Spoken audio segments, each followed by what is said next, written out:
சுவனை கூறு போட்டவனாம், சுனாமியை விரட்டி விட்டவனாம், போகர் கொடுத்த பொக்கிஷமாம், பஞ்சாமிர்த பிரியனாம், பத்துமலை சுவாமியாம். அப்படிப்பட்ட முருகனவன் ரொம்ப ரொம்ப சின்னவனா சுவாமி.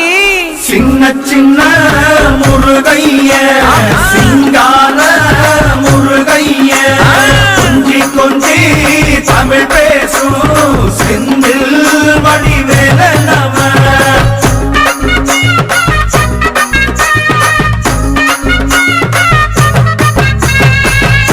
தமிழ் செல்வன் என்பார், சத்குணசீலன் என்பார், மயூர வாகனன் என்பார், மருதமலை ஆண்டவன் என்பார், சென்னிமலை சுவாமி என்பார், சிவன்மலை வேலா என்பார், ஞானவடி வேலன் என்பார், வேலாயுத சுவாமி என்பார்.